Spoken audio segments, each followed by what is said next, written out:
from the crypt.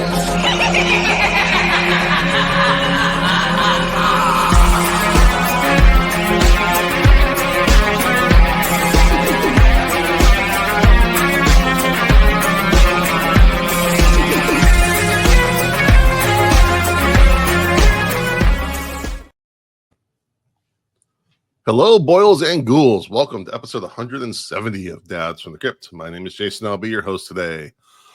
Mondo is a bit under the weather. Jody is somewhat under the weather, but I dragged him to record with me anyways. Welcome to the show, Jody. Yeah, I'm slightly less sick than Mondo, so I'm still here. I kind of like that little bit of gravel grit in your voice. Yeah, I was supposed to record another podcast a couple days ago, and I told them that I've got a little Keith David, but not nearly as cool. Like, it's just like the deep part of it, just without the cool part. The cool part. All right. Well, we won't dilly-dally too much. Let's get into it. Today we're reviewing Creepshow, episode 3 from season 2, which came out April 15th, 2021. Jody, tell us about the first segment. All right. Our first segment is called The Right Stuff, or Right Snuff. I keep reading it wrong.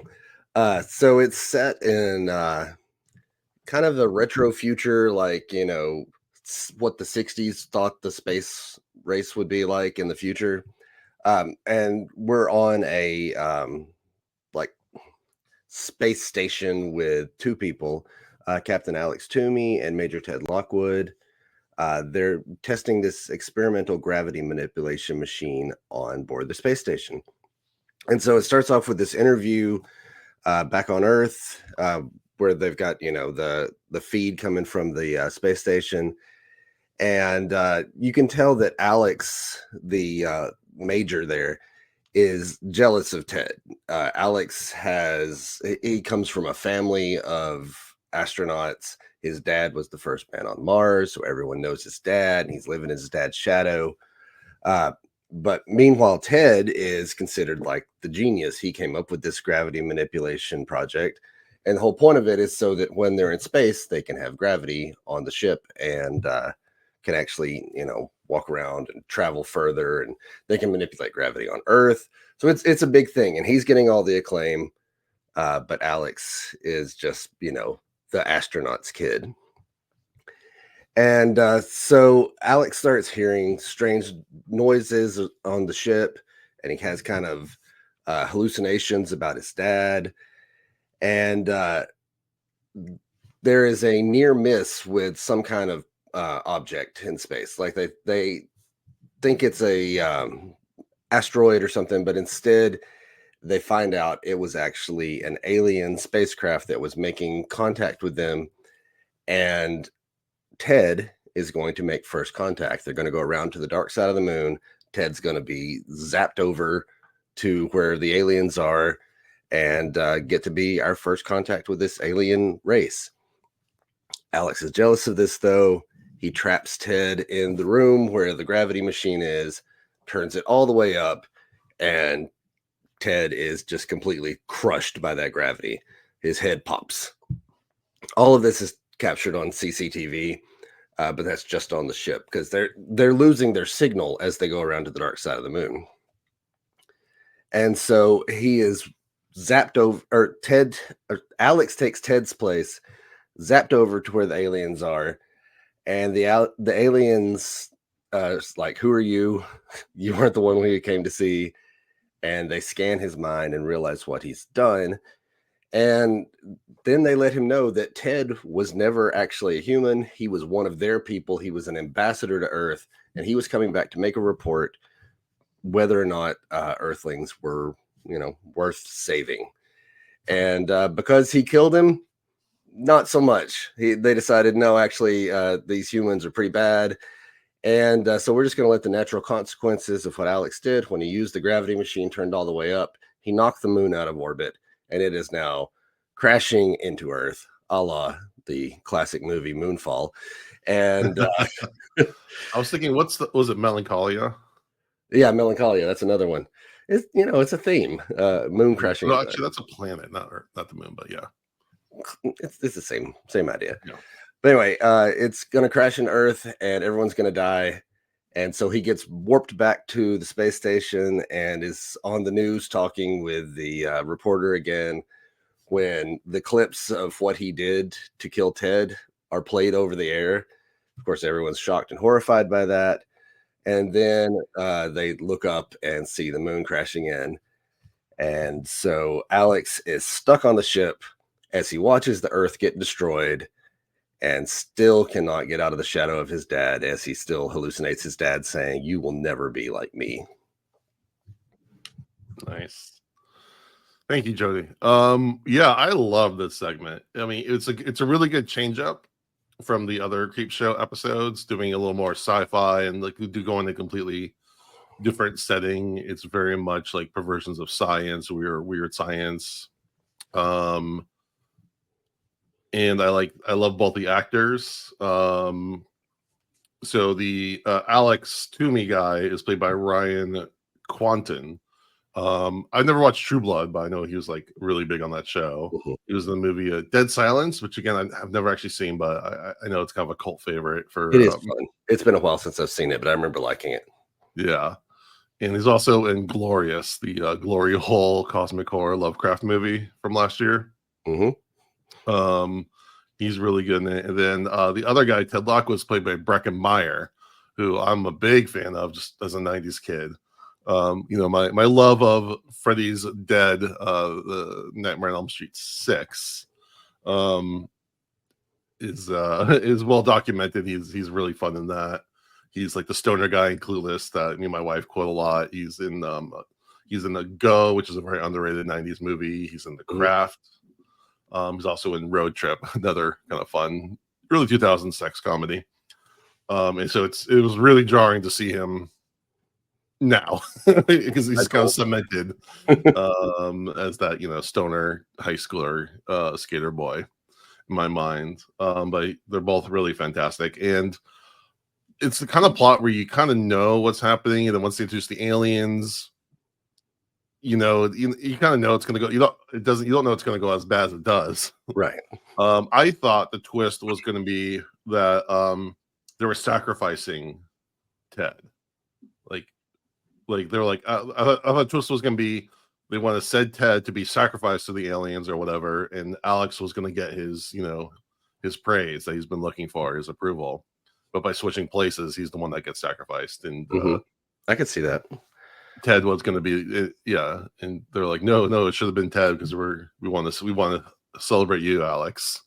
But this twist is even better because you wouldn't expect that guy to be the alien, much less an ambassador there to judge all of Earth, and he doesn't even have to give his report. The results speak for themselves, and the aliens don't even have to like do anything to Earth because Alex already fucked over Earth.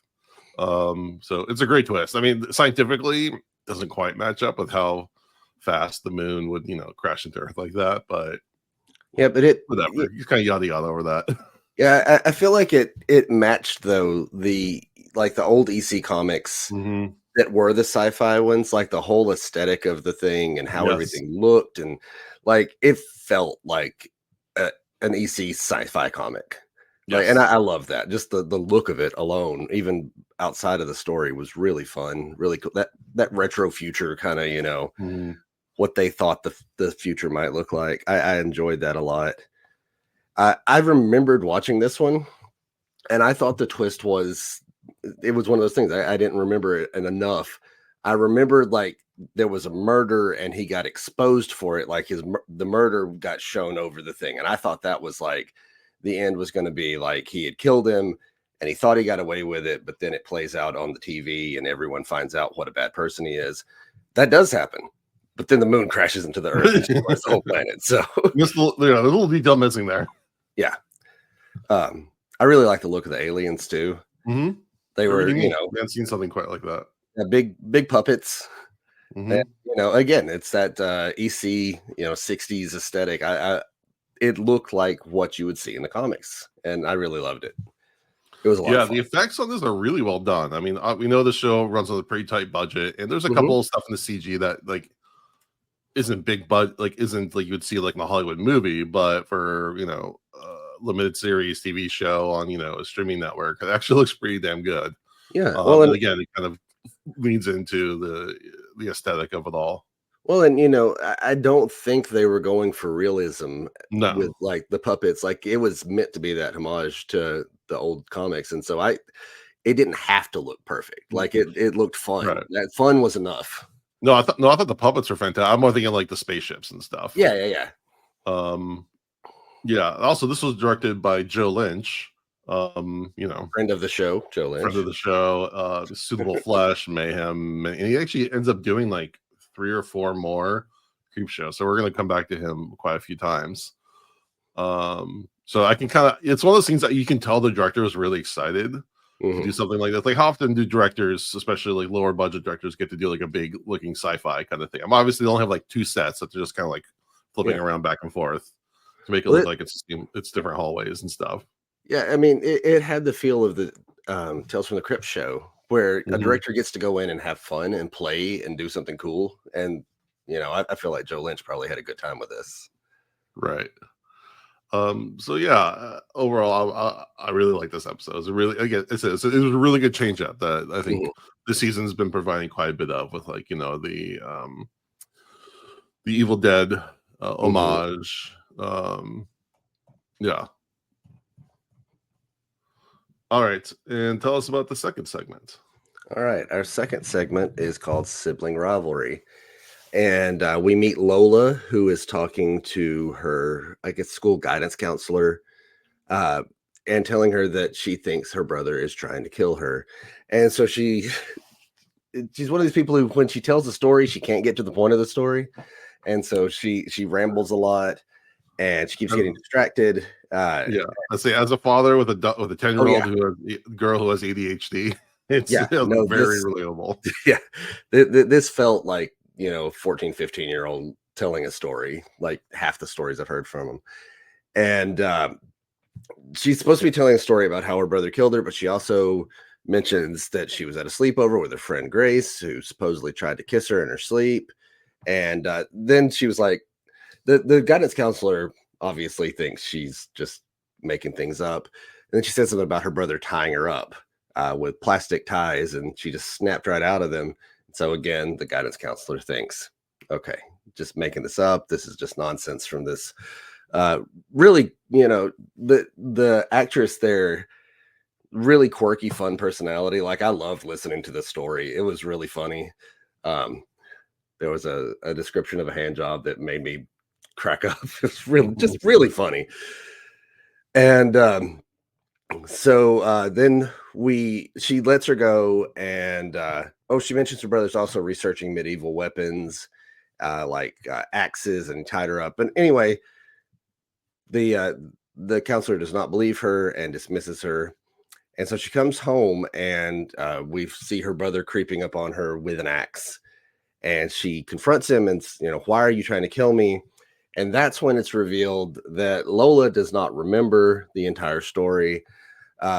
He is trying to kill her, but it's because she killed their parents. And we get a flashback to a scene earlier where she gives her mom a hug and smells her. And I guess she smells her blood, because then she turns into a vampire creature who, starts off with just the fangs and bites her neck, but then reveals this like prosthetic giant toothy mouth, really cool looking. And then she kills her dad right afterwards, and the brother witnesses it all, and he doesn't want to kill his sister. And so they realize, wait, when Grace kissed her at the sleepover, she wasn't actually kissing her. She was the vampire who turned her. And so, I don't want to kill my only family member. We need to get revenge on Grace. So why don't we both become vampires, and then we can go get our revenge? And so Lola bites him, turns him into a vampire. And the next day we're back at school, and the guidance counselor is asking Lola, hey, your friend Grace has gone missing. She wasn't at school. She hasn't shown up anywhere. Do you know anything about her? And we get a quick flash to Grace sitting on her bed with her head in her hands, where they've obviously murdered her. And Lois says, "No, we don't know anything." But about that time, her brother shows up, and they both advance on the guidance counselor to remove, I guess, whatever witnesses might have been there for this story. Thank you. This one's fun. It's not as solid as the first one. Anytime you have, adults writing for a high schooler, you have to tread a little carefully. And she gives a great performance, but I kind of feel like they're like, these are adults putting words into her mouth. I feel like the performance is what carries this one more Yeah. than anything, though. It's got to be her and what she does in this that makes it work. In the vampire stuff, because it's tough whenever you introduce a vampire really quickly into something, because we all have all these established rules about vampires, and every adaptation or representation is like kind of pick and choose what they want to follow. So like obviously these vampires don't care about sunlight, that kind of stuff, right?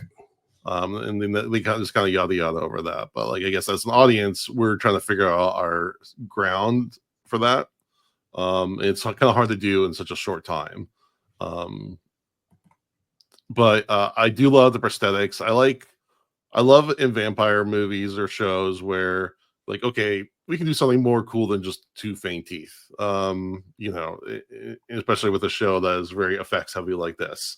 Yeah, so when she like goes full teeth, it's very cool. I like when vampires turn into like actual monsters, not just like, people with sharp teeth, but like actual full out, scary face. I loved how that looked in this. Yeah. So that was cool. The plot was very predictable. You knew the friend, because there's a point where she's talking to her friend and she's like, "Oh, I'm gonna go get something to eat," and then she looks at like a group of boys and kind of stares at them. So I'm like, okay, it kind of telegraphed that very, very quickly. So the twist isn't as punchy. But what I really loved is the guidance counselor is played by Molly Ringwald. She was a really fun bit, from like 16 Candles, Breakfast Club, Pretty Pink, all those 80s movies. So it's kind of fun to see, the teenage actress, again, someone that you like has been like frozen in that state in our conscious memories, playing a teacher or some, the authority figure. That was really fun. And there was a really funny line that kind of set me down a rabbit hole where they talk about, she compares someone to Jacob Elordi in The Kissing Booth. Talks about how hot someone is, like, just like Jason or Jacob Elordi. And I looked up, and I guess there's 3 Kissing Booth movies, and Molly Ringwald is in all of them. She's like a major star, and this is also again to 2021, so Jacob Elordi wasn't like a hot name in Hollywood. Like right now he's like a really big name from Saltburn and then Euphoria, and he's playing Frankenstein in Guillermo del Toro's new Frankenstein movie. So he's like really, really big in Hollywood. So it's often those kind of jokes don't age very well. But this one like has the benefit of aging even better than I think they meant at the time. I like, back on the Tales from the Crypt show, a lot of times you had a bunch of up and coming people that kind of got a good start on there. With Creepshow, I think they get to pull people back who maybe have been, we all remember them from 20 years ago, but we hadn't seen them in something in a while. And so Molly Ringwald, Breckenmeyer, it's fun seeing like all these cameos from people you recognize, but in a completely different way than what you remember. Right. And then this was directed by Rusty Cundieff, who did Tales from the Hood. So it's cool to see him back in like the horror anthology genre. So good for him. It's a well made episode. It's a good episode. The plot gets a little predictable, and it's tough to write for teenagers. Yeah, it feels like a mid-tier Tales from the Crypt episode. You get some cool effects and some vampire stuff going on. You get a little blood. Not the most intriguing story, but fun enough.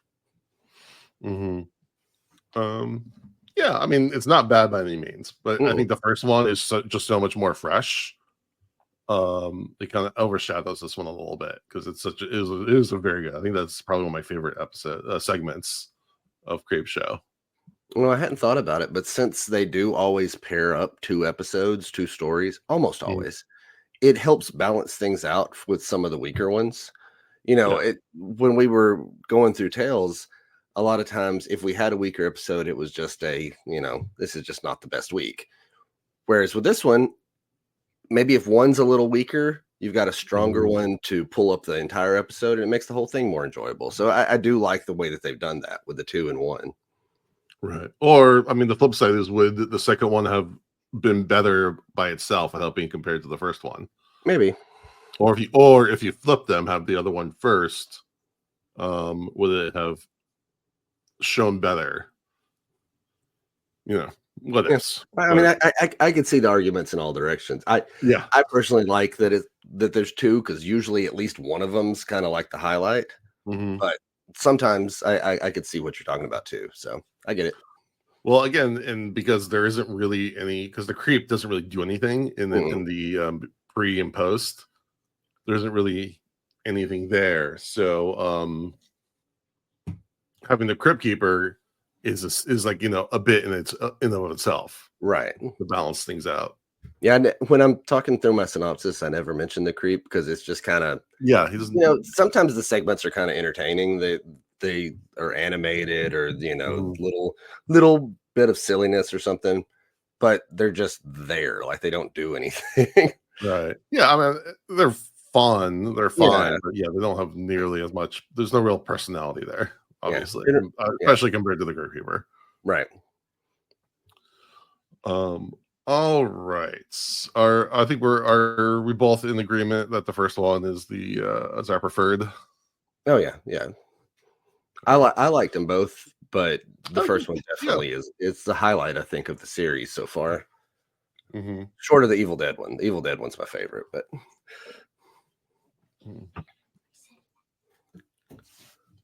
All right. Well, now it's time for a shout out. Hey there, it's Greg Nicotero, and you are listening to Dance from the Crypt. that one I have seen. So this one's not a complete shock to me. I have seen the Greg Nicotero one. Still blows my mind, but Oh, I had a really good one too. I picked it. Okay, I'll save this. I had another one I was going to do, but I'll save it for next week. But yeah, good old Greg. All right.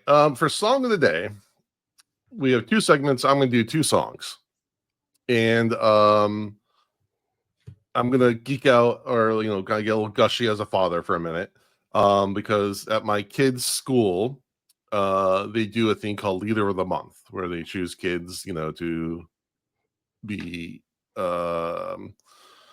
highlighted for the month and kind of be celebrated a little bit. It's a big honor for their school, and both of my kids happened to get it yesterday. So we went to the whole proud parent thing and went to the assembly, and they got a certificate, and they got a gift certificate for Pizookie at BJ's. I don't know if that's nationally or whatever, but it's basically like a big warm cookie in a pan with scoops of ice cream on top, and they are delicious. I was about to say I love BJ's, but I realized how that was going to sound before I said it. But yeah, at the restaurant, I do love that place. It's a lot of fun, and Pizookies are good. Bazookies, yeah, I think bazookies. I mean, the pizza can be hit or miss. Sometimes if it's good, sometimes they like cheap out on the cheese, but whatever. But the bazookies are always good. You can't go wrong with that. Okay, so I'm going to choose 2 songs, one kind of representing each of my children, relating to the segments. These are the things I think about in the shower before we record. So I don't think we've done the Smashing Pumpkins as a song of the day, but for the Right Snuff, I'm going to do a song called Space Boy off the Smashing Pumpkins Siamese Dream album. A song that actually Billy Corgan wrote as a tribute to his half brother who had cerebral palsy. Okay. And I mean, thematically, it's just kind of a spacey song. I wouldn't say it's like the deepest. Like it's it's a lot. Lyrics are gonna be a little esoteric, so it's not like I won't look for anything too deep. But again, with a son who's autistic, it's kind of neat. It's a fun little story to tie into that song.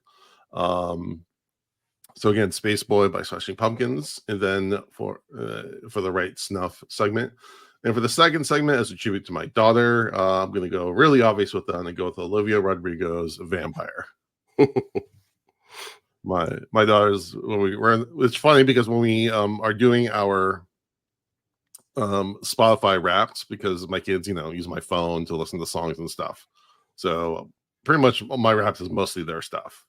So like my number 5 song played this year was Never Gonna Give You Up, because my kids like to rickroll each other. Like, and they use like the smart speakers throughout the house. They know how to direct it there. So they'll just do that randomly to each other.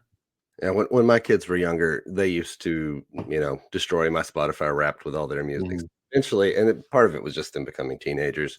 We got the family plan because they all want to listen to their stuff and I want to listen to my stuff. So now we've divided it back out. But there was definitely a time period that like my top song would be like It's Raining Tacos, and there's nothing else. Yeah, I like that song.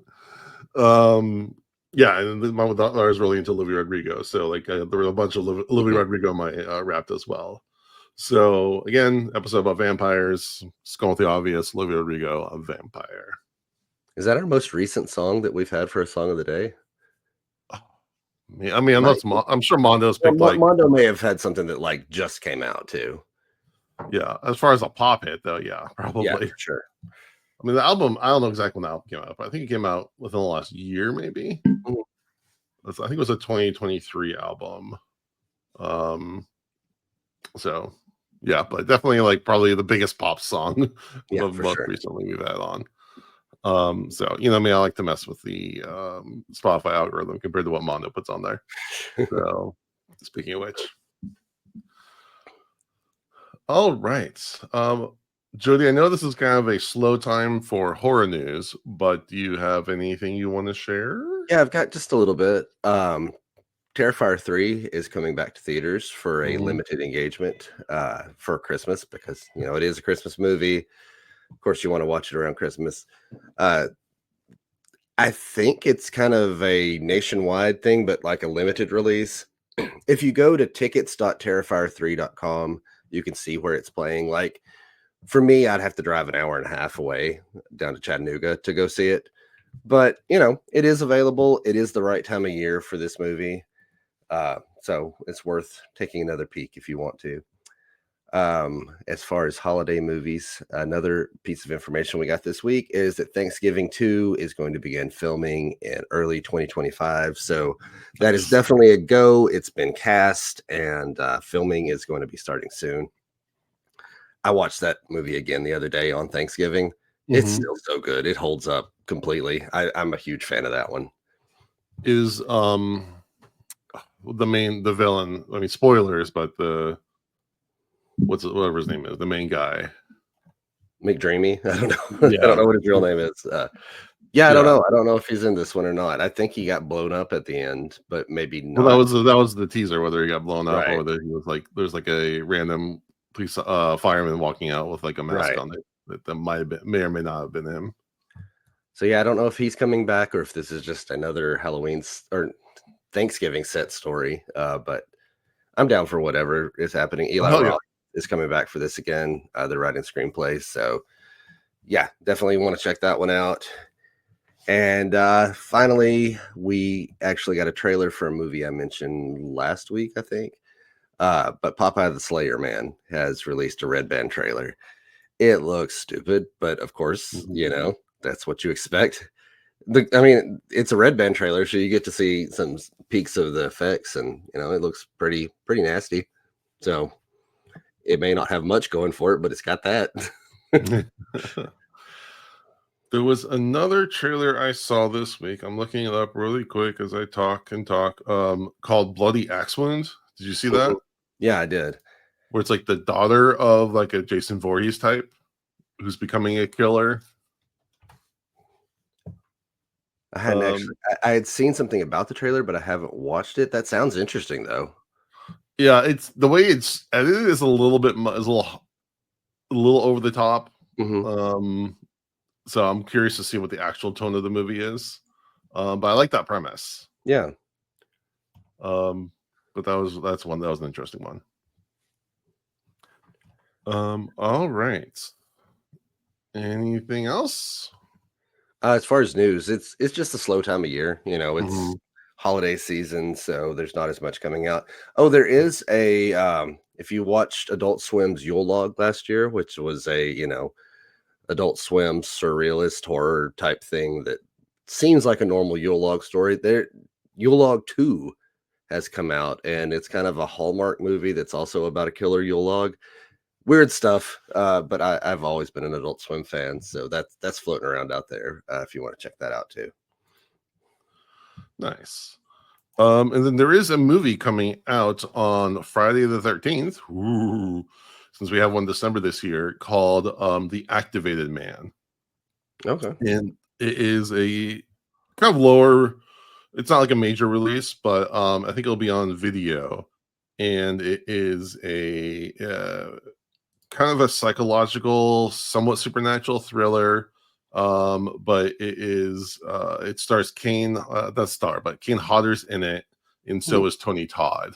So it's like kind of one of those movies with with some big horror people. And I think it's Tony Todd's last performance. Yeah, I was about to ask. So that's coming out, and I'm going to some sort of event this week for it. So I'll record back with more. Yeah. But yeah, check it out. I'm getting a lot of Facebook ads. I don't know if they're like targeting LA horror fans or if other people are getting that. But I want to shout that out. Something to look forward to this weekend if you're looking for something to watch on Friday 13th.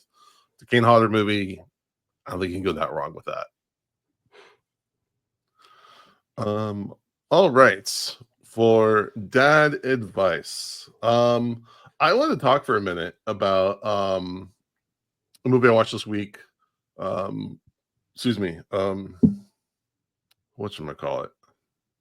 Speak No Evil. I finally watched the remake. Have you seen the remake yet? I haven't seen the remake yet. Okay. I've been hesitant. Yeah, I know. Okay, so we're gonna do some spoilers on a little bit. I mean, not much. I'll try to keep it spoiler light. But obviously it's like a Finnish or Danish movie that came out like 2 years ago, and it's a movie with a lot of child endangerment. I didn't see the original, but I got the gist of it. And then the remake, it like really got into my head. And or like the fact I had like a nightmare that night. Where I don't remember exactly what happened in the nightmare, but it like really stressed me out. Seeing like it has a lot of like potential child trafficking and murder and mutilation, but not like in any sort of exploitative way either. It's like done rather seriously. It kind of put me in a weird space. Like, I don't know if it's the best movie I saw this year, but probably the movie that disturbed me the most. Like, I think I'll probably make my top 10 this year. Okay. Again, well, I mean, McAvoy gives a very good performance. McAvoy is the reason I'm interested in seeing it as a remake. Yeah, like if you've seen the original, that one's probably better as a movie, but McAvoy probably gives a very good performance. And if you want something a little bit more American, which again, also the remake is done by the guy who did Eden Lake, which again is another movie that's like stuck in my mind. It's a movie that makes you feel depressed for about a week after watching it. Yeah, so he seems very appropriate. And again, they do change the ending, so it's not as devastating as it is in the original. But I still feel like the implications of what could happen. There's something about a family is completely powerless with a kind of a maniac in charge. Is like, as a father, as a husband, that's like a really terrifying prospect. And I don't know exactly what the advice in this is per se. Is more just kind of being aware of these kind of movies, and that not to say to avoid them, but also like give yourself permission to avoid them if you want, or give yourself permission to dive in. Kind of, it's more. I'm big on media literacy, kind of knowing what you're getting yourself into, understanding what is being what you're in for a little bit before diving in. Um, I'm, if I'm you not want, I'm not a big fan of like looking up triggers and stuff like that before watching a movie. And I understand people who do that, like because there's something, that's going to impact them in a way that they don't want to experience. But I have kind of like a mood literacy. Like yes. I have to be in the right headspace for some of these movies, like especially like the really like grim stuff. Like I think Eden Lake is an excellent movie that I don't want to watch again because it was Mhm. so intense. And I just have not been in the right headspace to go, you know what? I want to make myself feel bad tonight. So let's pop on Speak No Evil. But I did the same thing for When Evil Lurks. I was like, I know Mhm. that's going to be heavy. And I freaking loved it. Like it was once I was in the right space to watch it, I think it's great. And so like a lot of these like really heavy, dark movies, I end up really liking, but I also end up avoiding them until like a very specific time. Right. And interestingly, I mean, this movie's been on video demand for at least a couple months now. Mhm. And I like, I felt obligated to watch it because, as we before the end of the year. Yeah. And because Bloody Good Horror was what was covering it, I like to watch movies before they cover it, as much as I can. That was the thing that kind of like, okay, let me get on this. Right. Um, and what's again, know your mindset too when you go into Mhm. those kind of movies. And then like last night, I was like, you know what? Shit's been, a little rough this week. I'm just gonna watch something fun. So I watched like an hour's worth of Weird Al Yankovic music videos.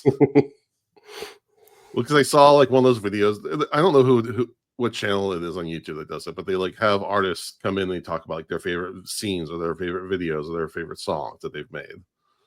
So I watched Weird Al like break down a bunch of his music videos, and then I like went and watched the music videos themselves. And uh, sometimes you just need some absurdity in a humorous way in your life. Sometimes sometimes you want to look in the darkness. Sometimes you want to look into the absurd. Yeah. No, my go-to when I'm turned on something just to like make myself laugh and be silly is I don't know if most people realize this, but the show American Dad got really weird after like the first few seasons, and it Mhm. has stayed consistently funny like for like 15 years now. Like if you haven't watched it in a while, it's really just bizarre and bonkers. And I turn it on all the time when I just want to like zone out and watch something that makes me laugh. It's good stuff. Scott Grimes from like the Critters movie, the little kid in the Critters movie, Oh, okay. is one of the voice actors. He's great. It's fun. It's fun stuff. I like having something kind of stupid that I can just throw on whenever I want to watch something. Is that show still on? Yeah. Yeah, it's on TBS. Still Real on. when did it start? I feel like the first ones were like early 2000s. Okay, yeah, because I was gonna say that's why I feel like it came out like right around Well, when it first came out, it was like a Fox. Yeah. and it was a whole thing about like this conservative dad and Mhm. liberal kids, whatever. It's not that anymore. Now it's Hmm. just bonkers. Like it's weird stuff. Trying to think like it really leans into the like absurdist comedy at this point. Like there was an episode I just watched recently. It's an older episode where the boys all want to have the best ham they can have, and some guy sells them a slow cooker on the street. And so they slow cook their ham for 12 days because they're trying to make it as tender as possible. And they all start hallucinating because they eat bad ham. Yeah, It's that kind of stupidity. that's funny because I remember I saw a video where they like try to see how long they could sous vide something for Yeah. before it just like disintegrates. Yeah. But yeah, it's fun. I like it a lot. Nice. So I guess like the dad advice would really be like go lean into your mood. If you want to go for something dark, go for something dark. Just know what you're getting yourself into, and we live in kind of crazy times. There's some crazy shit going on. Domestically and internationally. So you can, if you want some escape, lean into something absurd, something, Yeah. Well, in a I funny think as way. a movie person, a lot of times you sometimes feel this obligation to try to catch everything. Mhm. And there's just some stuff, that if it's not the right time or it's not for you, it's okay to not watch it. Like, I still haven't watched Skinamarink because I've seen enough of it to go, you know what? That's not for me. Like, I'm not going to get anything out of it. I don't want to take my time into it. And that's fine. I don't have to. And I've given myself permission to miss out on stuff if I know it's not for me or it's not for me at that time. Yeah, Skinamarink was funny because I usually watch movies with headphones on. Because my living room is like very close to the kids' room, and I think that is a very immersive way to watch that movie because they're so the visuals are so minimal. It's really an auditory landscape, and there's like so much like static and stuff. I found it very soothing, and I fell asleep. Not necessarily in the bored way, but just something about the static it was like a white noise. So I was like, it wasn't like a half dream, like half sleep state when I watched that. It's one of those I may watch someday. I just haven't felt any urge to. Also, I might give myself permission to miss stuff that I don't feel like I'm going to be into. Yeah. Oh, also, I watched Joker 2, whatever you want to call it, the other night. That's also one I've given myself permission to miss. Well, okay, so I might have had this like mixed in THC syrup stuff, but I misjudged the amounts, and I think I triple dosed it without knowing. But that's the beauty of THC. If you overdose, you just get really sleepy. Like, it's fine. And I was in such a state, I kind of loved it. I think I was just so out of my mind. I mean, there is a level of THC that can make anything entertaining. Yeah. So that if you're gonna watch it, that's my recommendation. Is just go out of your mind and blah blah blah. All right. Well, I think that wraps up another episode. Jody, thank you for joining me and powering through. I appreciate it as always. Mondo, we hope you feel better soon. And we appreciate everyone for listening.